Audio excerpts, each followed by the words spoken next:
गोपिका जीवनस्मरणं गोविन्द गोविन्द हर नमः पार्वतीपतये हर हर महादेव जानकीकान्तस्मरणं जय जय राम राम सद्गुरुस्वामिनः जय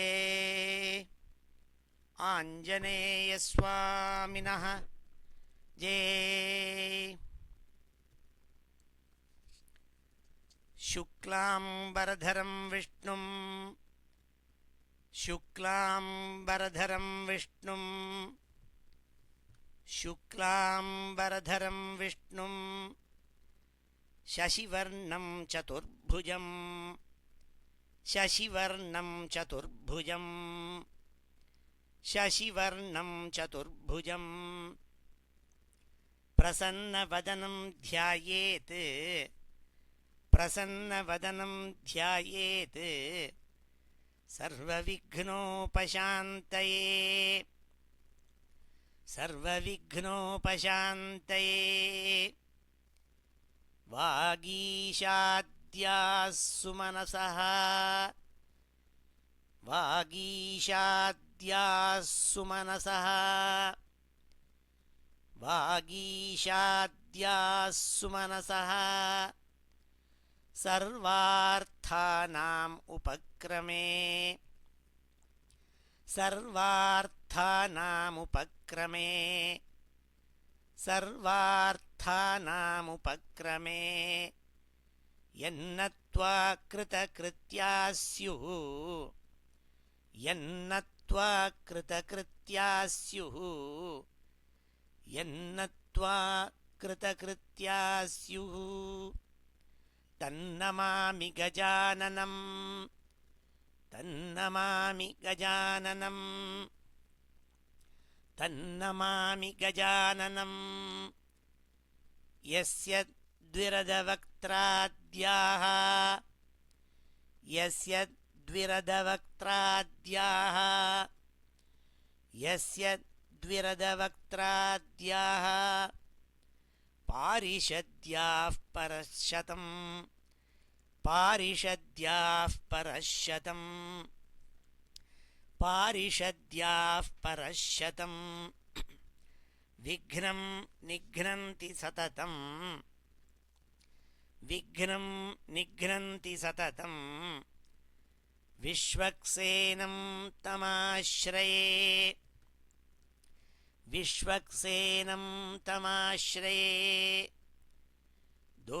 अतः श्रीमच्छङ्कराचार्यादि गुरुपरम्परानुसन्धेया अतः श्रीमच्छङ्कराचार्यादि गुरुपरम्परानुसन्धेया अतः श्रीमच्छङ्कराचार्यादि गुरुपरम्परानुसन्धेया दोर्भिर्युक्ता चतुर्भिः स्फटिकमणिमयीं दोर्भिर्युक्ता चतुर्भिः स्फटिकमणिमयीं दोर्भिर्युक्ता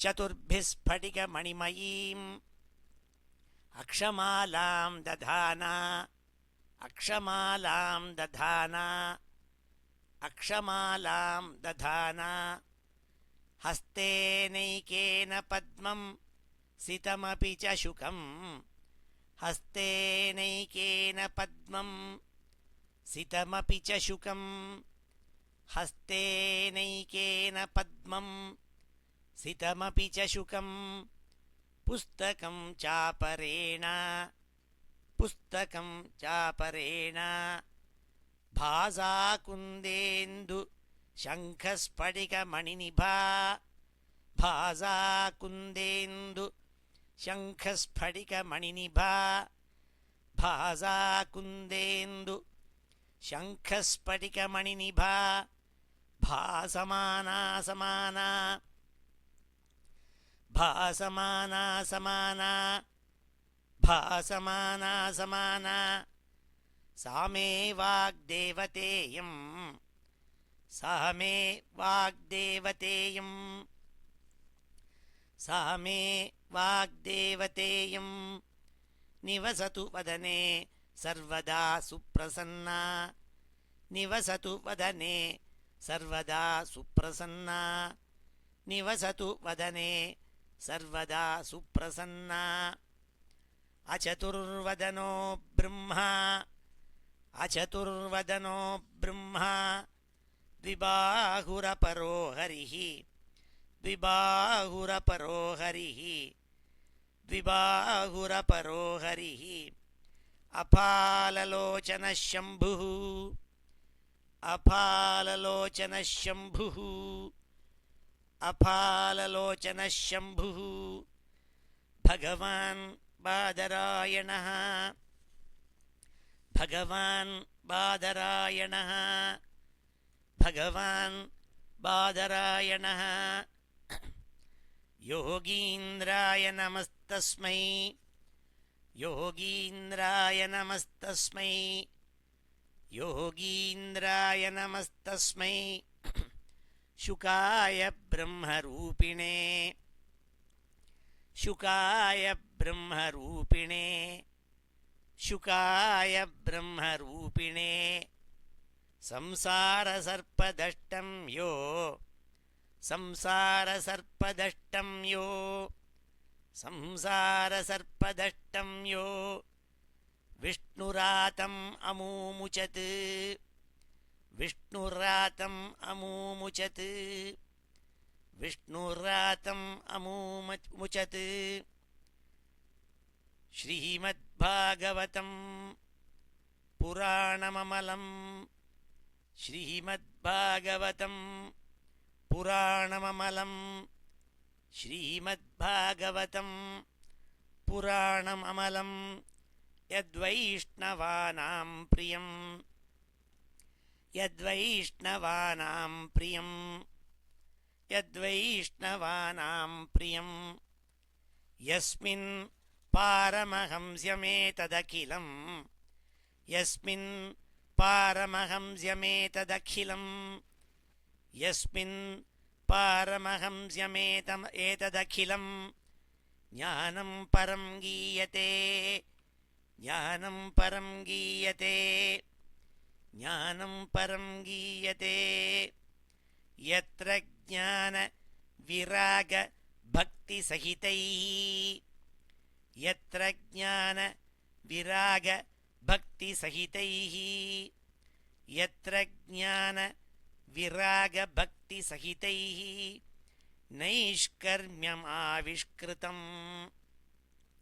नैष्कर्म्यमाविष्कृतं नैष्कर्म्यमाविष्कृतं तच्छृण्वन् विपठन् विचारणपरः तच्छृण्वन् विपठन् विचारणपरः तच्छृण्वन् विपठन् विचारणपरः भक्त्या विमुच्येन्नरः भक्त्या विमुच्येन्नरः भक्त्या विमुच्येन्नरः नारायणं नमस्कृत्य नारायणं नमस्कृत्य नारायणं नमस्कृत्य नरं चैव नरोत्तमं नरं चैव नरोत्तमं नरं चैव नरोत्तमं देवीं सरस्वतीं व्यासं देवीं सरस्वतीं व्यासं ततो जयमुदीरयेत् ततो जयमुदीरयेत् ततो जयमुदीरयेत् यं ब्रह्मा वरुणेन्द्ररुद्रमरुतः यं ब्रह्मा वरुणेन्द्ररुद्रमरुतः यं ब्रह्मा वरुणेन्द्ररुद्रमरुतः स्तुन्वन्ति दिव्यैस्तवैः स्तुन्वन्ति दिव्यैस्तवैः स्तुन्वन्ति दिव्यैस्तवैः वेदैः साङ्गपदक्रमोपनिषदैः वेदैः साङ्गपदक्रमोपनिषदैः वेदैः साङ्गपदक्रमोपनिषदैः गायन्ति यं सामगाः गायन्ति यं सामगाः गायन्ति यं सामगाः ध्यानावस्थित तद्गतेन मनसा ध्यानावस्थित तद्गतेन मनसा ध्यानावस्थित तद्गतेन मनसा पश्यन्ति यं योगिनः पश्यन्ति यं योगिनः पश्यन्ति यं योगिनः यस्यान्तं न विदुः सुरासुरगणाः यस्यान्तं न विदुः सुरासुरगणाः यस्यान्तं न विदुः सुरासुरगणाः देवाय तस्मै नमः देवाय तस्मै नमः देवाय तस्मै नमः नमो धर्माय महते नमो धर्माय महते नमो धर्माय महते नमः कृष्णाय वेधसे नमः कृष्णाय वेधसे नमः कृष्णाय वेधसे ब्राह्मणेभ्यो नमस्कृत्य ब्राह्मणेभ्यो नमस्कृत्य ब्राह्मणेभ्यो नमस्कृत्य धर्मान् वक्ष्यामि शाश्वतान् धर्मान् वक्ष्यामि शाश्वतान् धर्मान् वक्ष्यामि शाश्वतान् बुद्धिर्बलं यशोधैर्यं बुद्धिर्बलं यशोधैर्यं बुद्धिर्बलं यशोधैर्यं निर्भयत्वमरोगता निर्भयत्वमरोगता निर्भयत्वमरोगता अजाड्यं वाक्पटुत्वं च अजाड्यं वाक्पटुत्वं च अजाड्यं वाक्पटुत्वं च हनूमत्स्मरणात् भवेत् हनूमत्स्मरणात् भवेत् हनूमत्स्मरणात् भवेत् ॐ श्री हरे नमः ॐ श्री हरे नमः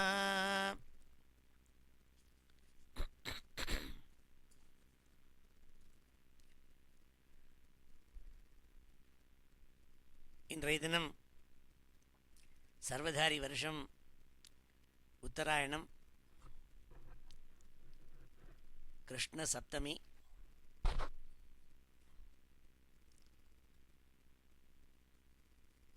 இது மாசி மாதம் ஆரம்பிச்சுடுத்தோ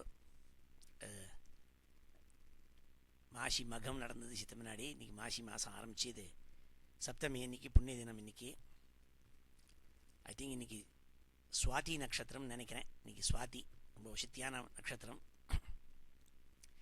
பிப்ரவரி மாதம் 15ஆம் தேதி போன தடவை ஒரு வாரம் முன்னாடி பிரதம ஸ்கந்தத்தை நம்மெல்லாம் அனுசந்தானம் பண்ணோம் இன்றைய தினம் த்விதீய ஸ்கந்தம் ஸ்ரீமத் பாகவதத்தில் த்விதீய ஸ்கந்தம் எல்லாரும் ஒரு செகண்டு கரெக்டாக புஸ்தகத்தை எடுத்து வச்சுங்கோ அதாவது மகாத்மியத்துக்கு அப்புறமாக பாகவதம் ஆரம்பிக்கும் அந்த பாகவதத்தில் ரெண்டாம் ஸ்கந்தம் முதல் ஸ்கந்தத்தில் ரெண்டாவது அத்தியாயம் அதை இன்றைக்கி ஆரம்பிக்க போகிறோம் முன்னாடி சொன்னேன் இந்த மாதிரி 6 கேள்விகள் பிரதம ஸ்கந்தத்தில்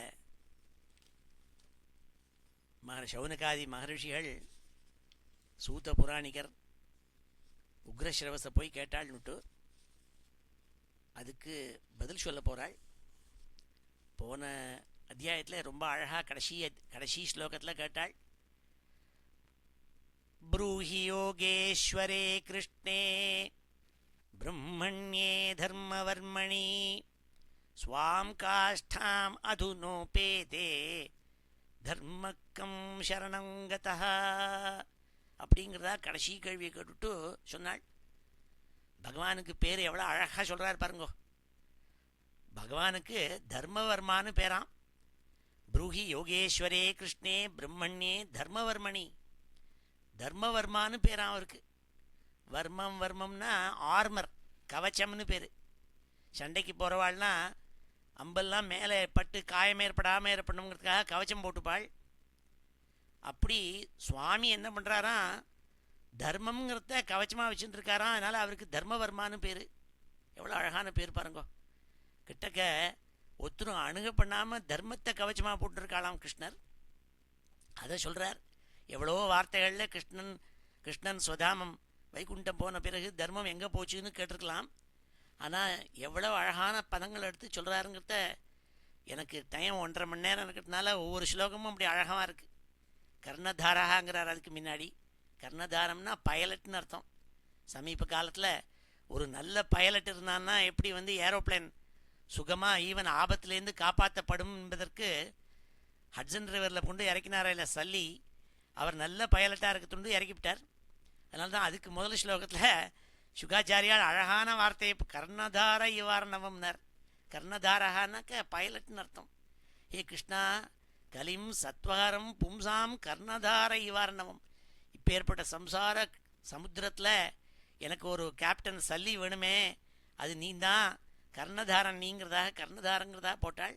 இப்படிலாம் ரொம்ப அழகான வார்த்தைகளை உபயோகம் பண்ண கிரந்தமானதுனால்தான் இத்தனை வருஷம் ஆனாலும் எங்கேயோ இந்த டெலிகான்ஃபரன்ஸில் நம்மளாம் டயத்தில் வச்சுருந்து ஏதோ 1.5 மணி நேரம் இதை கத்தின்னு கிடக்கும்.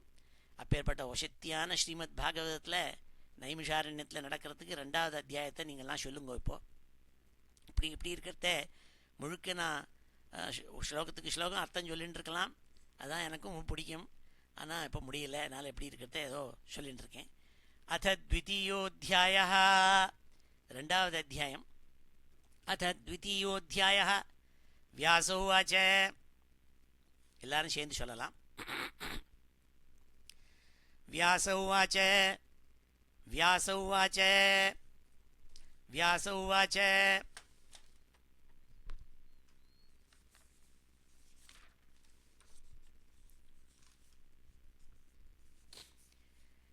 इति सम्प्रश्न संहृष्टः इति सम्प्रश्न संहृष्टः इति सम्प्रश्न संहृष्टः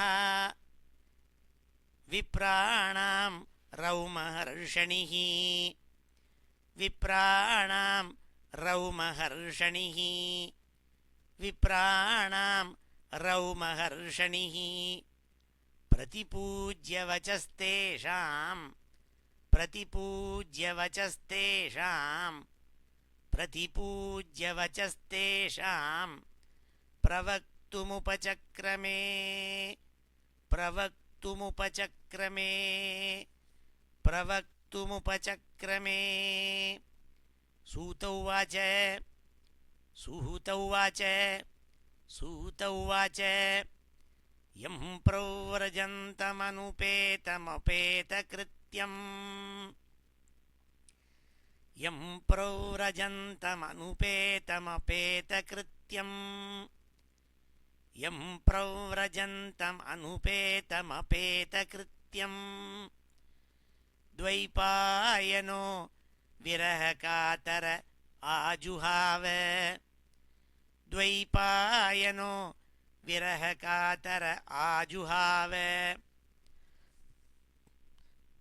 द्वैपायनो विरहकातर आजुहाव पुत्रेति तन्मयतया तरवोऽभिनेदुः पुत्रेति तन्मयतया तरवोऽभिनेदुः पुत्रेति तन्मयतया तरवोऽभिनेदुः तं सर्वभूतहृदयं मुनिमानतोऽस्मि तं सर्वभूतहृदयं मुनिमानतोऽस्मि तं सर्वभूतहृदयं मुनिमानतोऽस्मि यस्वानुभावमखिल श्रुतिसारमेकं यस्वानुभावमखिल श्रुतिसारमेकं यस्वानुभावमखिल श्रुतिसारमेकम् अध्यात्मदीपमति तितीर्षतां तमोन्धम् अध्यात्मदीपम् अति तितीर्षतां तमोन्धम् अध्यात्मदीपम् अति तितीर्षतां तमोन्धम् संसारिणां करुणयाः पुराणगुह्यम् संसारिणां करुणयाः पुराणगुह्यम् तं व्याससूनुमुपयामि गुरुं मुनीनां तं व्याससूनुम् उपयामि गुरुं मुनीनां तं व्याससूनुम् उपयामि गुरुं मुनीनां नारायणं नमस्कृत्य नारायणं नमस्कृत्य नारायणं नमस्कृत्य नरं चैव नरोत्तमं नरं चैव नरोत्तमं देवीं सरस्वतीं व्यासं देवीं सरस्वतीं व्यासं देवीं सरस्वतीं व्यासं ततो जयमुदीरयेत् ततो जयमुदीरयेत् ततो जयमुदीरयेत् मुनयः साधुपृष्टोऽहम् मुनयः साधुपृष्टोऽहम् मुनयः साधुपृष्टोऽहम् भवद्भिर्लोकमङ्गलम् भवद्भिर्लोकमङ्गलम् भवद्भिर्लोकमङ्गलम् यत्कृतः कृष्णसंप्रश्नः यत्कृतः कृष्णसंप्रश्नः यत्कृतः कृष्णसंप्रश्नः येनात्मा सुप्रसीदति येनात्मा सुप्रसीदति येनात्मा सुप्रसीदति स वै पुंसां परो धर्मः स वै पुंसां परो धर्मः स वै पुंसां परो धर्मः यतो भक्तिरधोक्षजे यतो भक्तिरधोक्षजे यतो भक्तिरधोक्षजे अहैतुक्यप्रतिहता अहैतुक्यप्रतिहता अहैतुक्यप्रतिहता ययात्मा सम्प्रसीदति ययात्मा सम्प्रसीदति ययात्मा सम्प्रसीदति वासुदेवे भगवती वासुदेवे भगवती वासुदेवे भगवती भक्तियोगः प्रयोजितः भक्तियोगः प्रयोजितः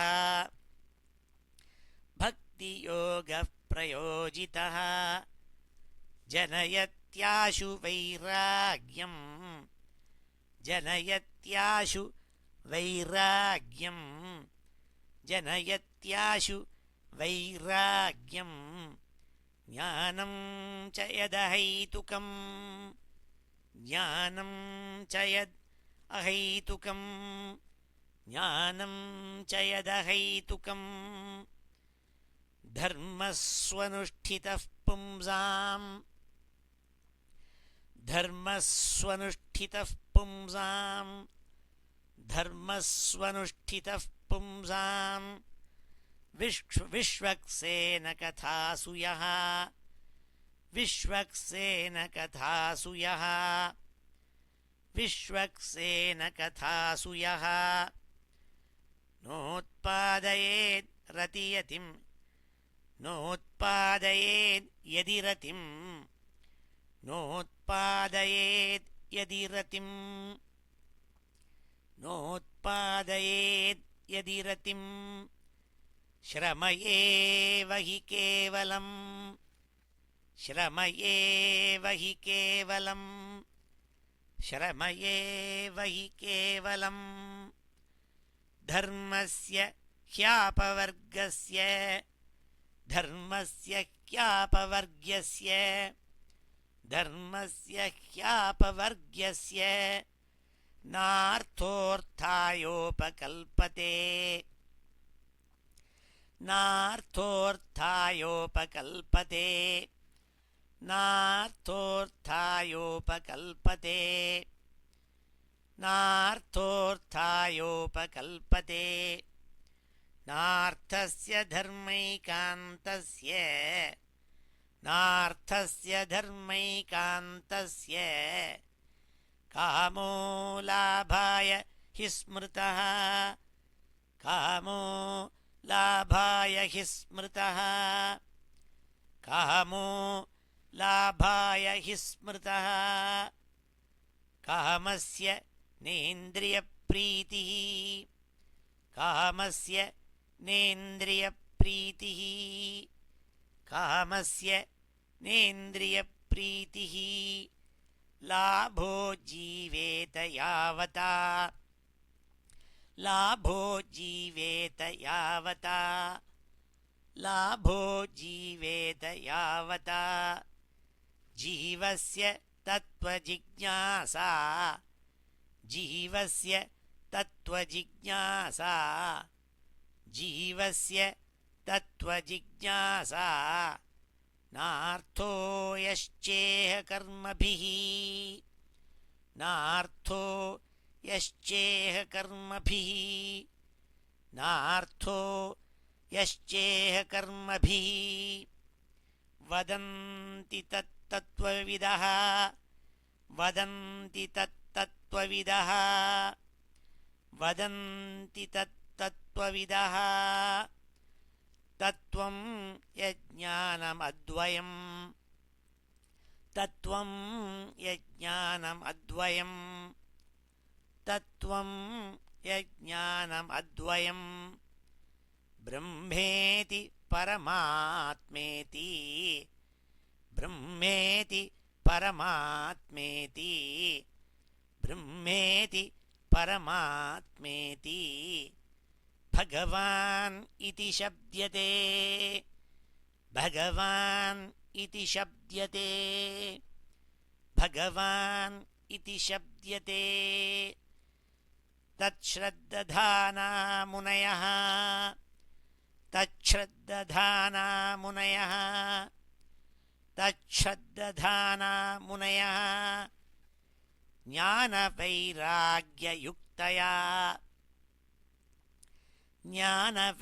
ಜ್ಞಾನವೈರಾಗ್ಯಯುಕ್ತಯಾ ಜ್ಞಾನವೈರಾಗ್ಯಯುಕ್ತಯಾ ಪಶ್ಯಂತ್ಯಾತ್ಮನಿ ಚಾತ್ಮಾನಂ ಪಶ್ಯಂತ್ಯಾತ್ಮನಿ ಚಾತ್ಮಾನಂ ಪಶ್ಯಂತ್ಯಾತ್ಮನಿ ಚಾತ್ಮಾನಂ ಭಕ್ತ್ಯಾ ಶ್ರುತಗೃಹೀತಯಾ ಭಕ್ತ್ಯಾ ಶ್ರುತಗೃಹೀತಯಾ ಭಕ್ತ್ಯಾ ಶ್ರುತಗೃಹೀತಯಾ ಅತಃ ಪುಂಭಿಃ ದ್ವಿಜಶ್ರೇಷ್ಠಾಃ ಅತಃ ಪುಂಭಿಃ ದ್ವಿಜಶ್ರೇಷ್ಠಾಃ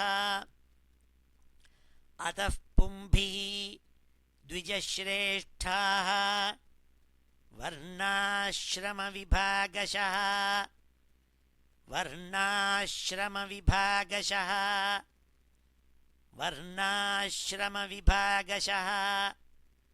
ಸ್ವನುಷ್ಠಿತಸ್ಯ ಧರ್ಮಸ್ಯ ಸ್ವನುಷ್ಠಿತಸ್ಯ ಧರ್ಮಸ್ಯ ಸ್ವನುಷ್ಠಿತಸ್ಯ ಧರ್ಮಸ್ಯ ಸಂಸಿದ್ಧಿರ್ಹರಿತೋಷಣಂ ಸಂಸಿದ್ಧಿರ್ಹರಿತೋಷಣಂ ಸಂಸಿದ್ಧಿರ್ಹರಿತೋಷಣಂ ತಸ್ಮಾದ್ ಏಕೇನ ಮನಸಾ ತಸ್ಮಾದೇಕೇನ ಮನಸಾ ತಸ್ಮಾದೇಕೇನ ಮನಸಾ ಭಗವಾನ್ ಸಾತ್ವತಾಂ ಪತಿಃ ಭಗವಾನ್ ಸಾತ್ವತಾಂ ಪತಿಃ ಭಗವಾನ್ ಸಾತ್ವತಾಂ ಪತಿಃ ಶ್ರೋತವ್ಯಃ ಕೀರ್ತಿತವ್ಯಶ್ಚ ಶ್ರೋತವ್ಯಃ ಕೀರ್ತಿತವ್ಯಶ್ಚ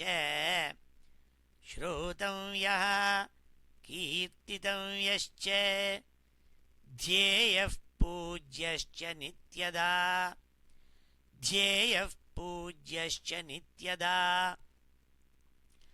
ಧ್ಯೇಯಃ ಪೂಜ್ಯಶ್ಚ ನಿತ್ಯದಾ ಯದನುಧ್ಯಾಸಿನಾ ಯುಕ್ತಾಃ ಯದನುಧ್ಯಾಸಿನಾ ಯುಕ್ತಾಃ ಯದನುಧ್ಯಾಸಿನಾ ಯುಕ್ತಾಃ ಕರ್ಮಗ್ರಂಥಿನಿಬಂಧನಂ ಕರ್ಮಗ್ರಂಥಿನಿಬಂಧನಂ ಕರ್ಮಗ್ರಂಥಿನಿಬಂಧನಂ ಛಿಂದಂತಿ ಕೋವಿದಾಸ್ತಸ್ಯ ಛಿಂದಂತಿ ಕೋವಿದಾಸ್ತಸ್ಯ ಛಿಂದಂತಿ ಕೋವಿದಾಸ್ತಸ್ಯ ಕೋ ನ ಕುರ್ಯಾತ್ ಕಥಾರತಿಂ ಕೋ ನ ಕುರ್ಯಾತ್ ಕಥಾರತಿಂ ಕೋ ನ ಕುರ್ಯಾತ್ ಕಥಾರತಿಂ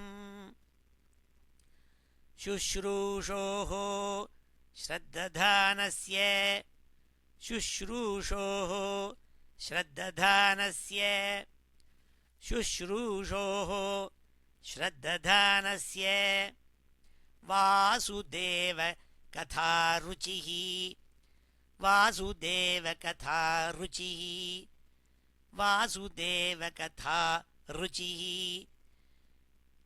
ಸ್ಯಾನ್ಮಹತ್ಸೇವಯಾ ವಿಪ್ರಾಃ ಸ್ಯಾನ್ಮಹತ್ಸೇವಯಾ ವಿಪ್ರಾಃ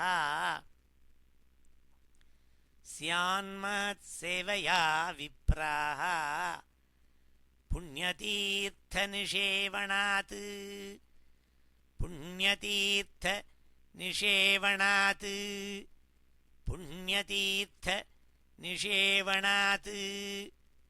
ಪುಣ್ಯತೀರ್ಥನಿಷೇವಣಾತ್ ಶೃಣ್ವತಾಂ ಸ್ವಕಥಾಂ ಕೃಷ್ಣಃ ಶೃಣ್ವತಾಂ ಸ್ವಕಥಾಂ ಕೃಷ್ಣಃ ಶೃಣ್ವತಾಂ ಸ್ವಕಥಾಂ ಕೃಷ್ಣಃ ಪುಣ್ಯಶ್ರವಣಕೀರ್ತನಃ ಪುಣ್ಯಶ್ರವಣಕೀರ್ತನಃ ಪುಣ್ಯಶ್ರವಣಕೀರ್ತನಃ ಹೃದ್ಯಂತಸ್ಥೋ ಹ್ಯಭದ್ರಾಣಿ ಹೃದ್ಯಂತಸ್ಥೋ ಹ್ಯಭದ್ರಾಣಿ ಹೃದ್ಯಂತಸ್ಥೋ ಹ್ಯಭದ್ರಾಣಿ ವಿಧುನೋತಿ ಸುಹೃತ್ಸತಾಂ ವಿಧುನೋತಿ ಸುಹೃತ್ಸತಾಂ ವಿಧುನೋತಿ ಸುಹೃತ್ಸತಾಂ ವಿಧುನೋತಿ ಸುಹೃತ್ಸತಾಂ ನಷ್ಟಪ್ರಾಯೇಷ್ವಭದ್ರೇಷು ನಷ್ಟಪ್ರಾಯೇಷ್ವಭದ್ರೇಷು ನಷ್ಟಪ್ರಾಯೇಷ್ವಭದ್ರೇಷು ನಿತ್ಯಂ ಭಾಗವತ ಸೇವಯಾ ನಿತ್ಯಂ ಭಾಗವತ ಸೇವಯಾ ನಿತ್ಯಂ ಭಾಗವತ ಸೇವಯಾ ಭಗವತ್ಯುತ್ತಮಶ್ಲೋಕೆ ಭಗವತ್ಯುತ್ತಮಶ್ಲೋಕೆ भगवत्युत्तमश्लोके भक्तिर्भवति नैष्ठिकी भक्तिर्भवति नैष्ठिकी भक्तिर्भवति नैष्ठिकी तदा रजस्तमो भावाः तदा रजस्तमो भावाः तदा रजस्तमो भावाः कामलोभादयश्च ये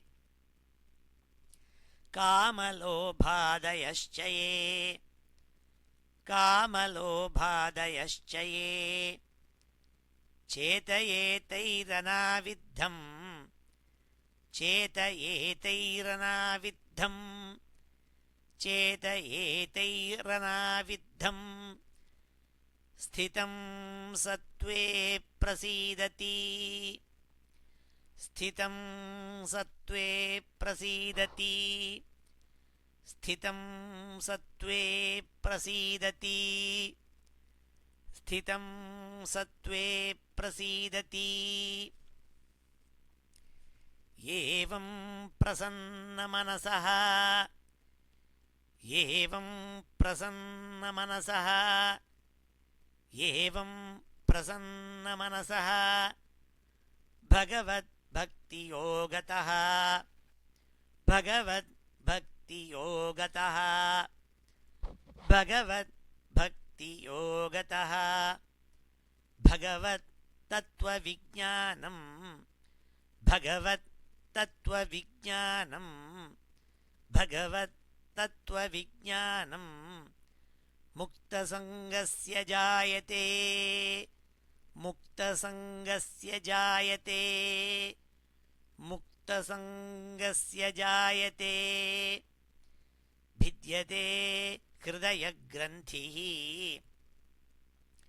भिद्यते हृदयग्रन्थिः भिद्यते हृदयग्रन्थिः छिद्यन्ते सर्वसंशयाः छिद्यन्ते सर्वसंशयाः छिद्यन्ते सर्वसंशयाः छिद्यन्ते सर्वसंशयाः क्षीयन्ते चास्य कर्माणि क्षीयन्ते चास्य कर्माणि क्षीयन्ते चास्य कर्माणि क्षीयन्ते चास्य कर्माणि दृष्ट एवात्मनीश्वरे दृष्ट एवात्मनीश्वरे दृष्ट एवात्मनीश्वरे अतो वै कवयो नित्यम्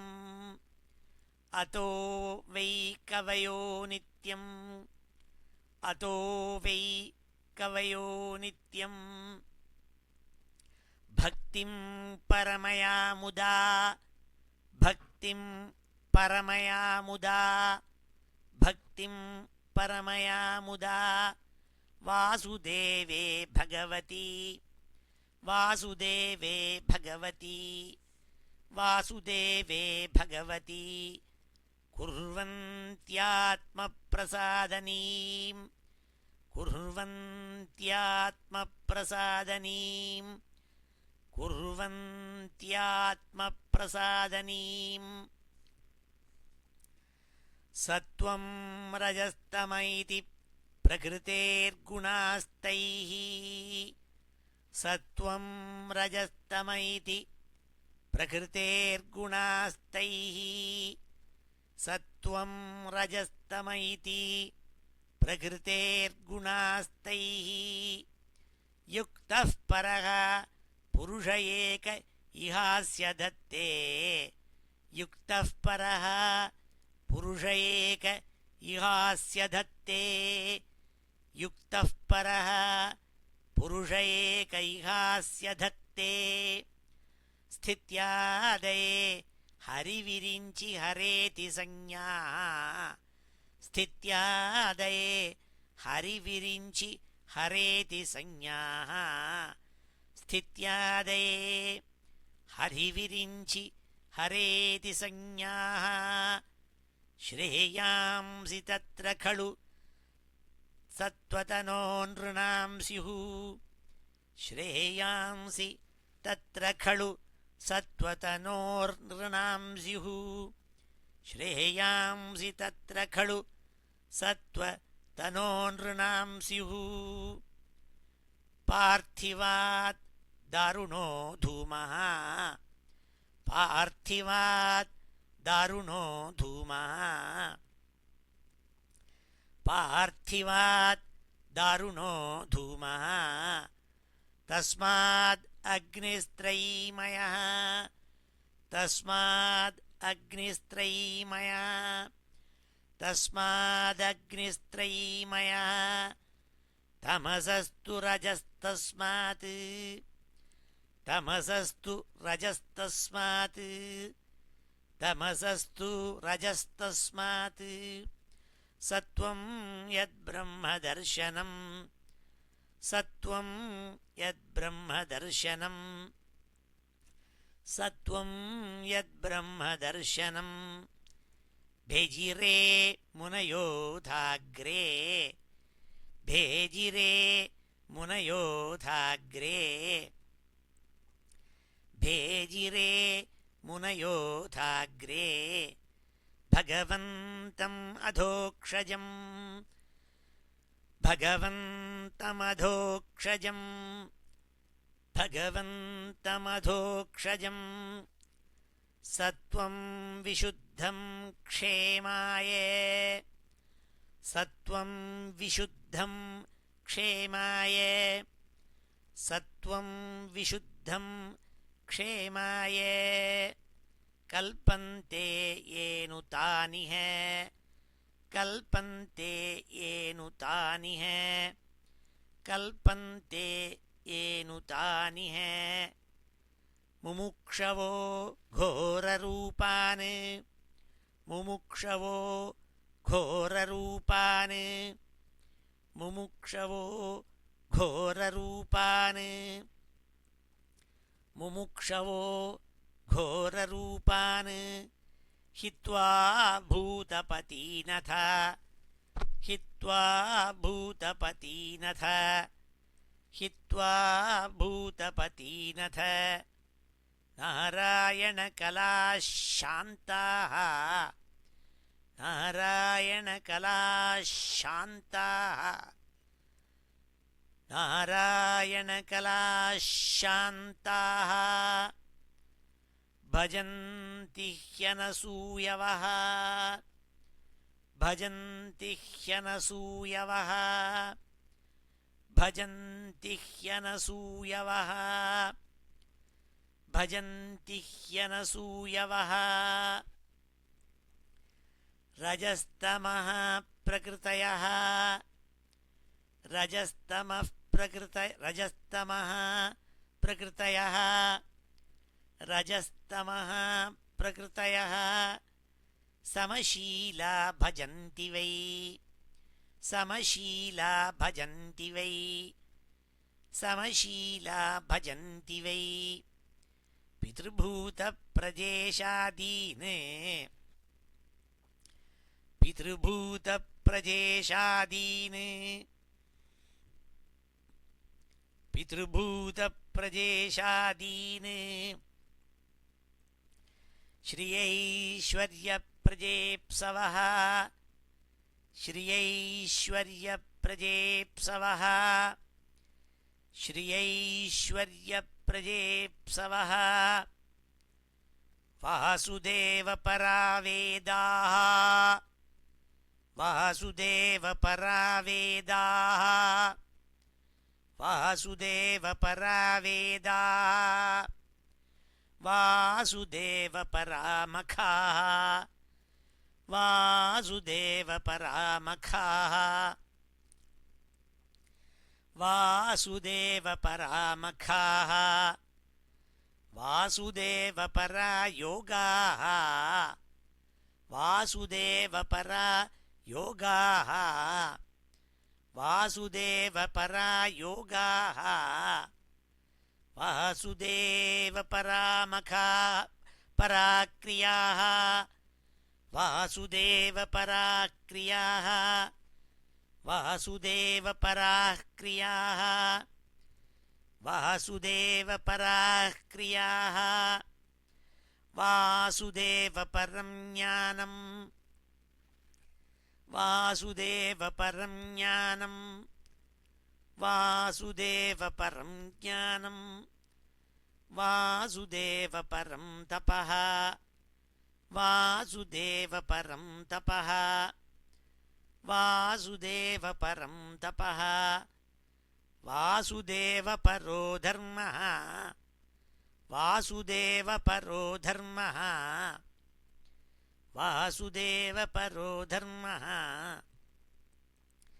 वासुदेवपरा गतिः वासुदेवपरा गतिः वासुदेवपरा गतिः स एवेदं ससर्जाग्रे स एवेदं ससर्जाग्रे स एवेदं ससर्जाग्रे भगवानात्ममायया भगवान् आत्ममायया भगवान् आत्ममायया सदसद्रूपया चासौ सदसद्रूपया चासौ सदसद्रूपया चासौ गुणमय्या गुणो विभुः गुणमय्या गुणो विभुः गुणमय्या गुणो विभुः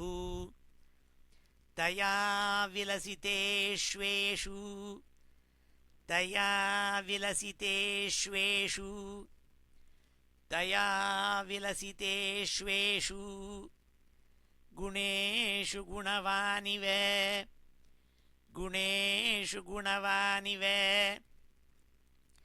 गुणेषु गुणवानिव अन्तःप्रविष्ट आभाति अन्तःप्रविष्ट आभाति अन्तःप्रविष्ट आभाति विज्ञानेन विजृम्भितः विज्ञानेन विजृम्भितः विज्ञानेन विजृम्भितः यथा ह्यवहितो वह्निः यथा ह्यवहितो वह्निः यथा ह्यवहितो वह्निः दारुष्वेकः स्वयोनिषु दारुष्वेकः स्वयोनिषु दारुष्वेकः स्वयोनिषु नानेव भाति विश्वात्मा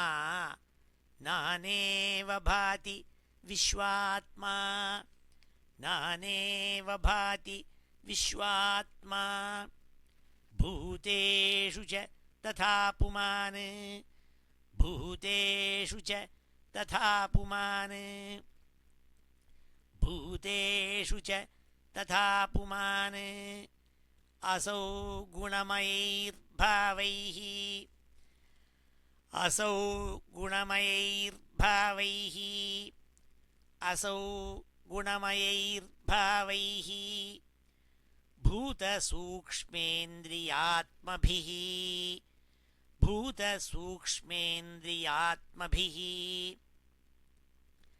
भूतसूक्ष्मेन्द्रियात्मभिः स्वनिर्मितेषु निर्विष्टो स्वनिर्मितेषु निर्विष्टो स्वनिर्मितेषु निर्विष्टो भुङ्क्ते भूतेषु तद्गुणान् भुङ्क्ते भूतेषु तद्गुणान् भुङ्क्ते भूतेषु तद्गुणान् भावयत्येष सत्त्वेन भावयत्येष सत्त्वेन भावयत्येष सत्त्वेन लोकान् वै लोकभावनः लोकान् वै लोकभावनः लोकान् वै लोकभावनः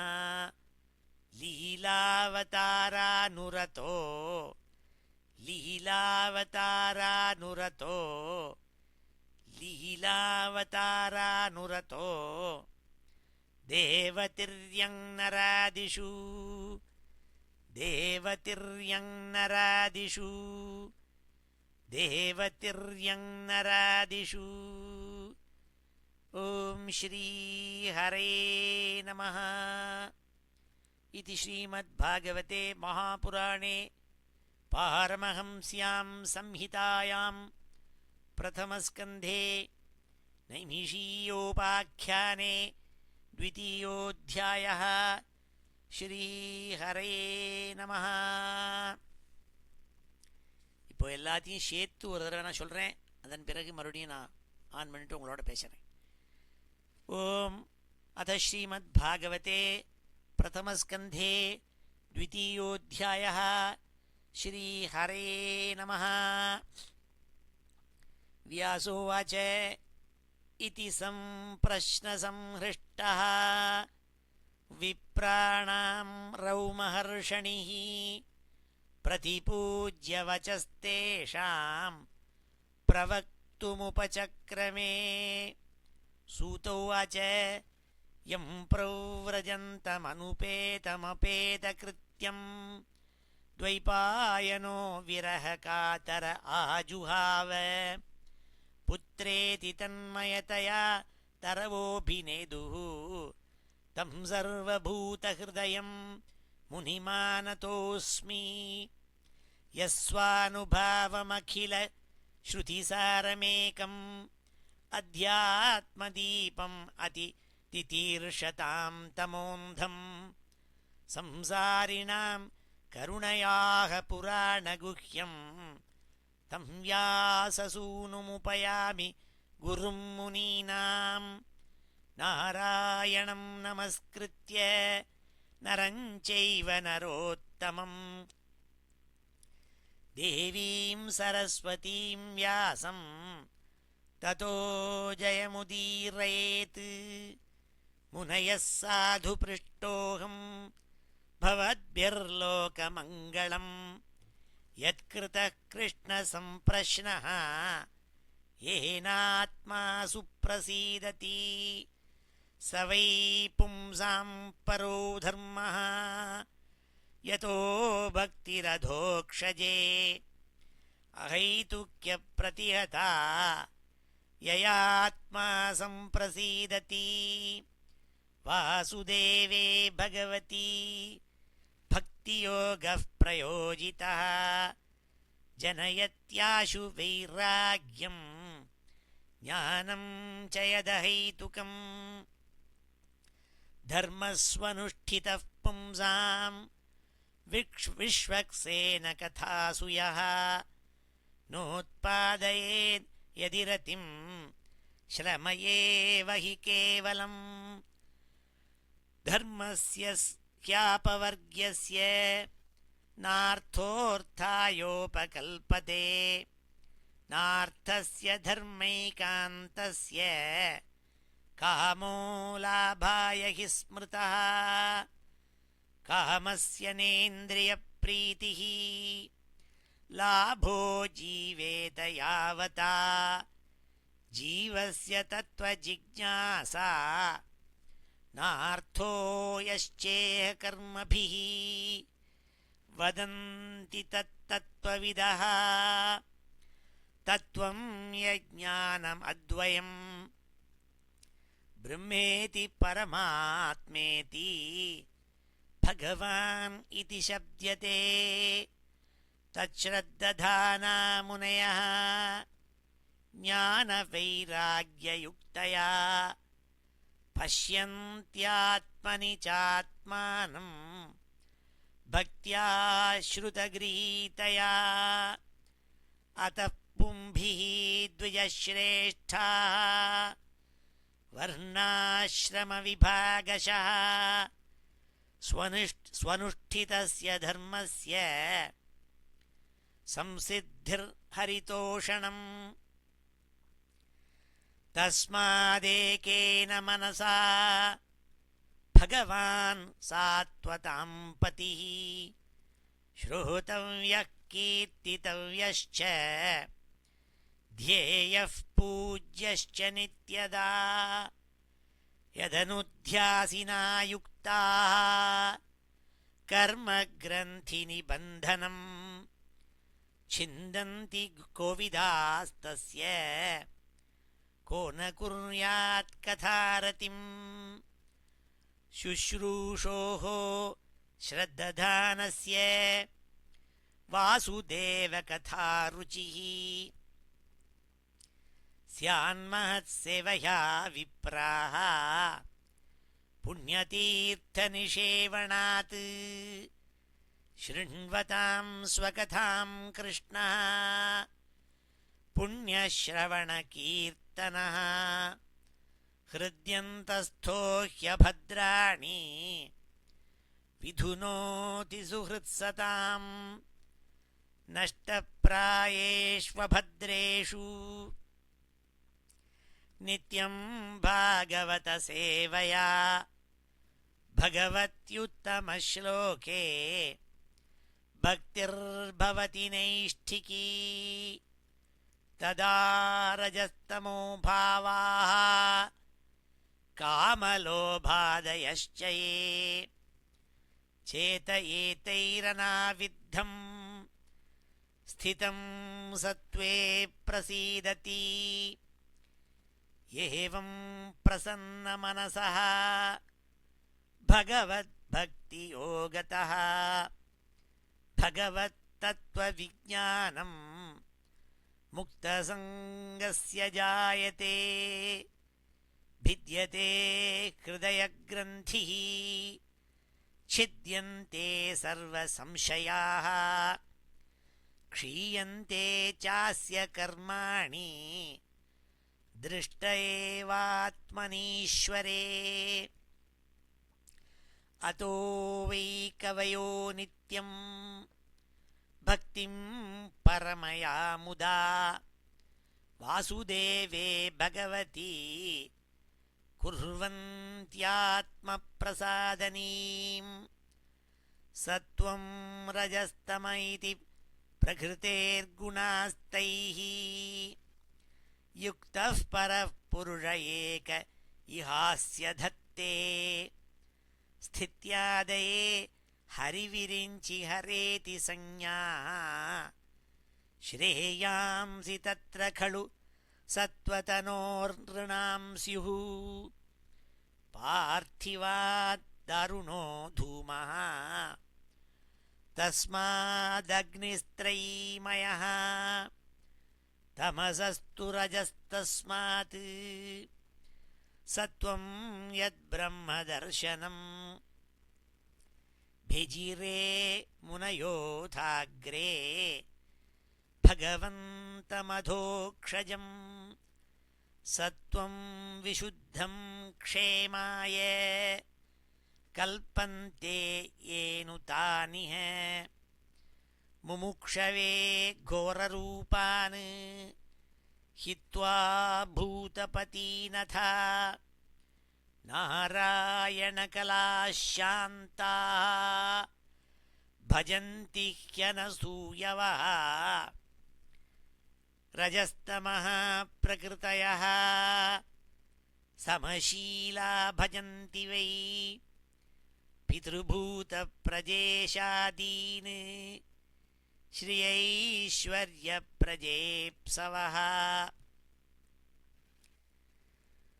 वासुदेवपरा वेदाः वासुदेवपरा मखाः वासुदेवपरा योगाः वासुदेवपरा क्रियाः वासुदेवपरं ज्ञानं वासुदेवपरं तपः वासुदेवपरो धर्मः वासुदेवपरा गतिः स एवेदं ससर्जाग्रे भगवान् आत्ममायया सदसद्रूपया चासौ गुणमय्या गुणो विभुः तया विलसितेष्वेषु गुणेषु गुणवानिव अन्तः प्रविष्ट आभाति विज्ञानेन विजृम्भितः यथा ह्यवहितो वह्निः दारुष्वेकः स्वयोनिषु नानेव भाति विश्वात्मा भूतेषु च तथा पुमान् असौ गुणमयैर्भावैः भूतसूक्ष्मेन्द्रियात्मभिः स्वनिर्मितेषु निर्विष्टः भुङ्क्ते भूतेषु तद्गुणान् भावयत्येष सत्त्वेन लोकान् वै लोकभावनः लीलावतारानुरतः देवतिर्यङ्नरादिषु ओमिति श्रीमद्भागवते महापुराणे पारमहंस्यां संहितायां प्रथमस्कन्धे नैमिषीयोपाख्याने द्वितीयोऽध्यायः श्रीहरये नमः।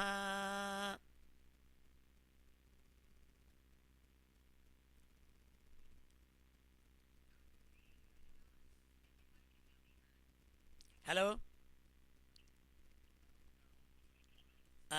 எல்லாருக்கும் சரியா காலை விழுந்தா நான் ரொம்ப நாளைக்கு திருப்பி அதே எல்லாரும் பேசினா கேட்க மாட்டேங்குது. யாராலும் ஒருத்தர் மாத்திரம் அனௌன்ஸ் பண்ணிட்டு சொல்லுங்க. அட்லாண்டாவில் வால்மீகி இருக்காரா? ஹலோ வால்மீகி, நமஸ்காரம்.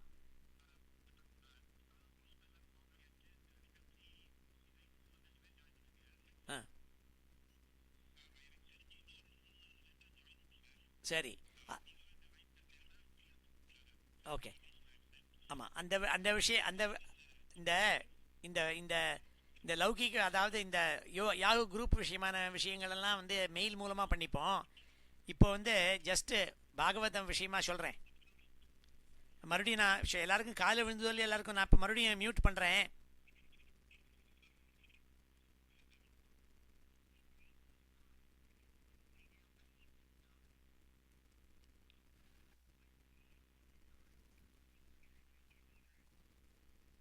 ஹலோ, இந்த ஸ்ரீமத் பாகவத்தில் 2ஆம் ஸ்கந்தத்தில் முதல் ஸ்கந்தத்தில் 6 கேள்விகள் கேட்டாள் சௌனகாதி ரிஷிகள்னு சொன்னேன்.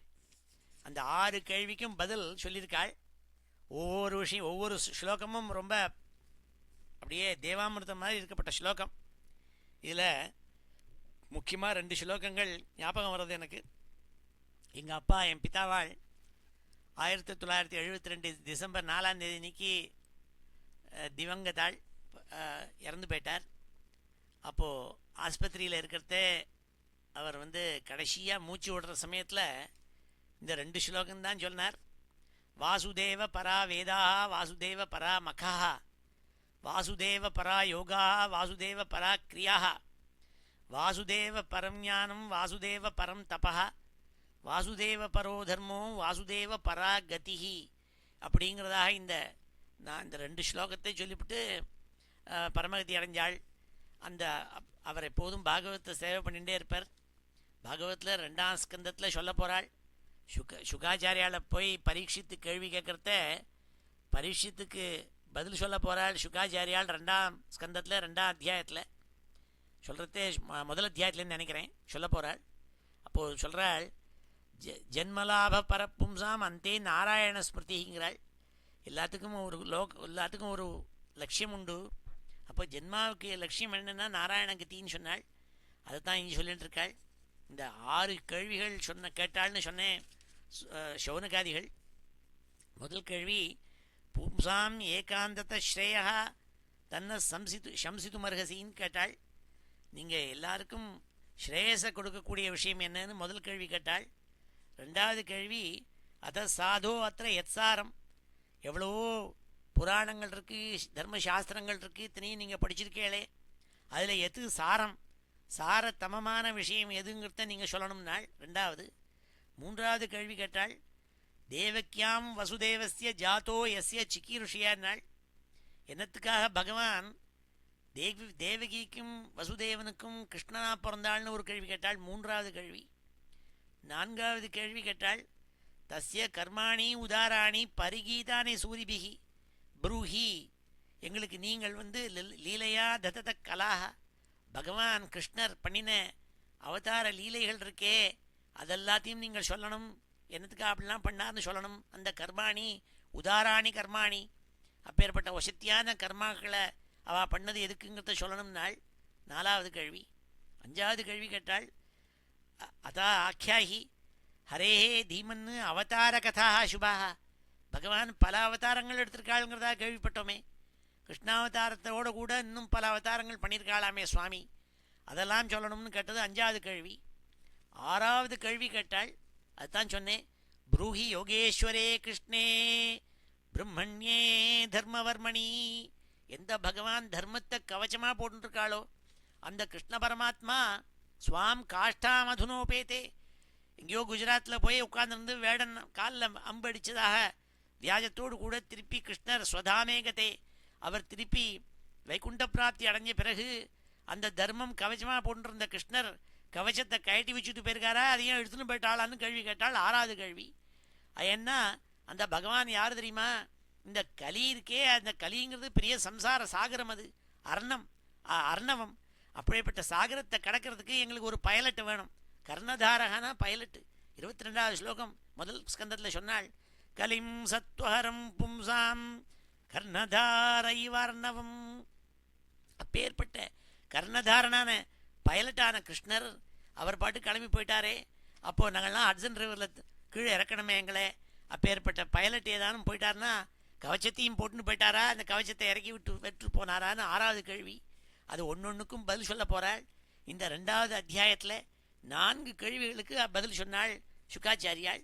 முதல் கேள்விக்கு அர்த்தம் சொன்னாள், சவை பும்சாம் பரோ தர்ம யதோ பக்தி அதோக்ஷஜே அகைதுக்கிய பிரதியதா ஏயாத்மா சம்பிரசீததி. என்ன கேள்வி பதில் சொன்னாள் நாள், இது வேற ஒன்றும் இல்லைப்பா, பகவானுடைய என்ன எல்லாத்துக்கும் ஸ்ரேயஸ்கரம் எது தெரியுமா, எது ஸ்ரேயஸை கொடுக்கும் தெரியுமான்னாள். சவை பும்சாம் பரோ தர்ம பக்தி அதோக்ஷஜே பக்தி நாள், அதோக்ஷஜனான பகவான் இருக்கானே அவன்கிட்ட அகைதுக்கியும் பக்தியும் ஏற்படணும். ஏதுகியும் பக்தியும் அகைதுகியும் பக்தின்னு 2 உண்டு. தேங்காய் உடைக்கிறேன், எனக்கு லாட்ரி வேணும், எனக்கு ஏ கிரேடு கிடைக்கணும், எனக்கு நல்ல மாட்டு பொண்ணு வரணும், இப்படியெல்லாம் பகவானை போய் பிரார்த்திக்கிறதுக்கே அதுவும் நல்லது தான். அது ஹேதுக்கியும் பக்தியும். நான் உன்னை கொடுக்குறேன், நீ எனக்கு ஒன்று கொடுக்கணும், மர்ச்சன்ட் மாதிரி பார்ட்டர் பண்ணுறதுக்கே அது ஒரு பக்தி. இது அஹேதுக்கியும் நாள், காரணமே இல்லாமல் பக்தி பகவான்கிட்ட போய் பக்தி ஏற்படுறது, அது ஸ்ரேயஸ்கரம் நாள். அது ஒன்று முதல் கேள்விக்கு பதில் சொன்னாள். 2வது கேள்விக்கு பதில் சொன்னாள். அது 2வது கேள்விக்கு பதில் எங்கே இருக்கு, இதோ பெரிய 2-3 ஸ்லோகத்தில் சொன்னாள். முமுக்ஷவோ கோர ரூபான் ஹித்வா பூதபதீனத நாராயண கலாசாந்தா பஜந்தி அனசூயவா நாள், அசூயே ஏற்படாதவாள் நாள். ஏன்னா நல்ல எல்லா விதமான சாஸ்திரத்துக்கும் எல்லா விதமான ஒரு டிசிப்ளினுக்கும் என்ன காரணம் நாள், நல்ல மனசு பரிபாகம் வாங்கணுங்கிறது தான் காரணம் நாள்.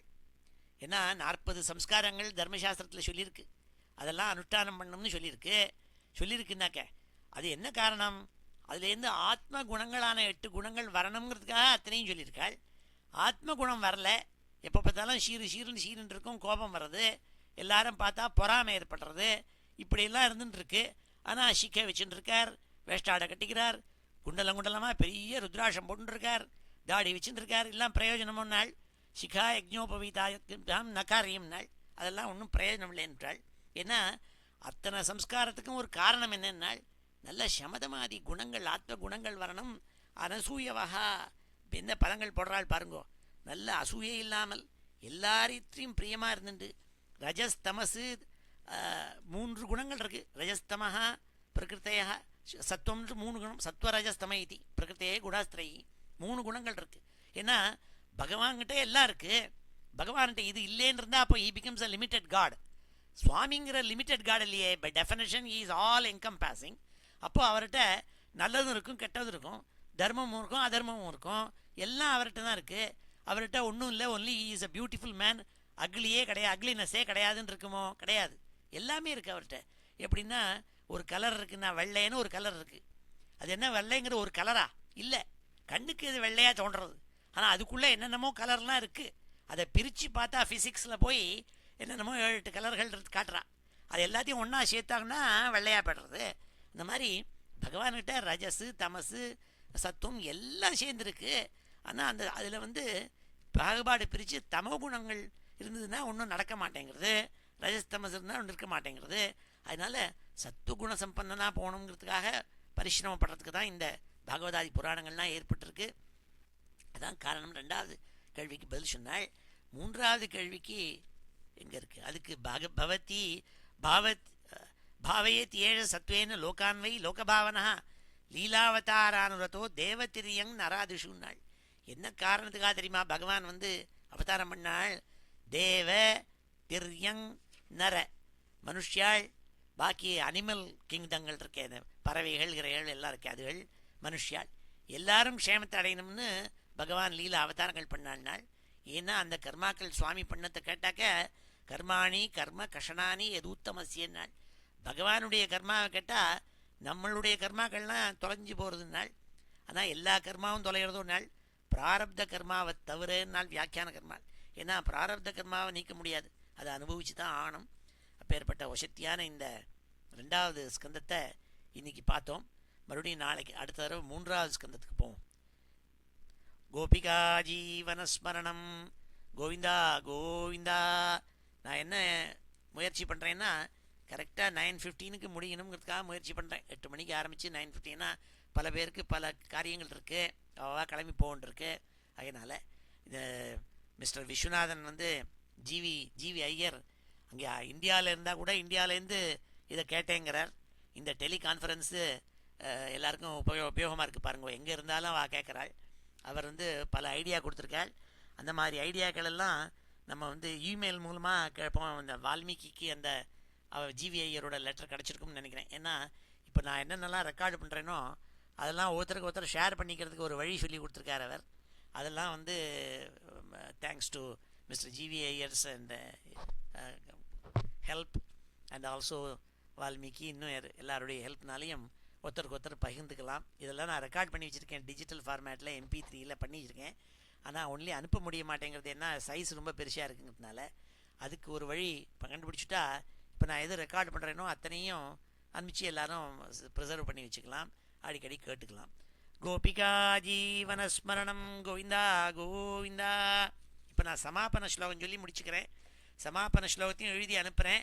அதை வால்மீகி எப்படி அழகாக நம்ம முதல்ல தியான ஸ்லோகம் எழுதி அனுப்பிச்சாரோ அப்படி அவரே அனுப்புவார். இதை நீங்கள் கேட்டால் போகிறோம் இன்னைக்கு.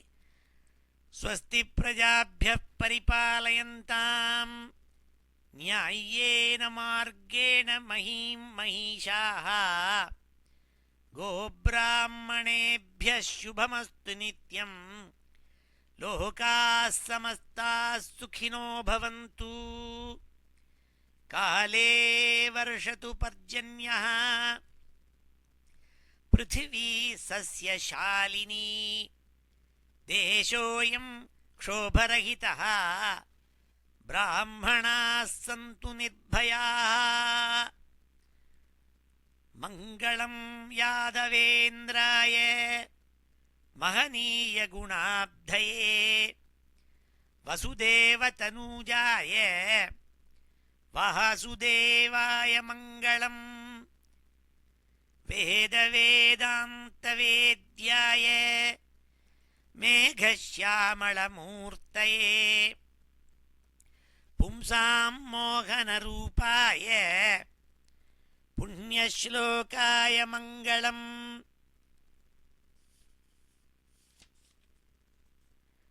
முச்சுகுந்த மகானந்த தாயினே பரமாத்மனே ருக்மிணீ பரிநேத்ரே ச சபலாயாஸ்து மங்களம்.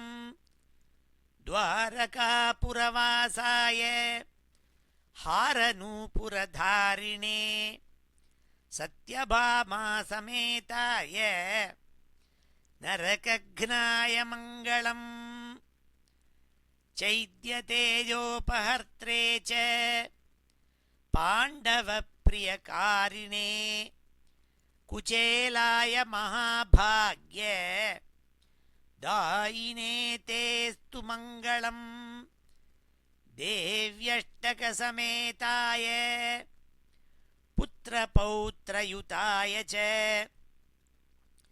षोडशस्त्रीसहस्रैस्तु संस्तुतायास्तु मङ्गलम् वंशीविभूषितकरात् नवनीरदाभात् पीताम्बरात् अरुणबिम्बफलाधरोष्ठात् पूर्णेन्दुसुन्दरमुखात् अरविन्दनेत्रात् कृष्णात् परं किमपि तत्त्वमहं न जाने श्रीहरे नमः।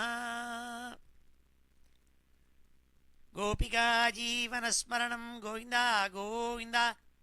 हर नमः पार्वतीपतये हर हर महादेव। जानकीकान्तस्मरणं जय जय राम राम।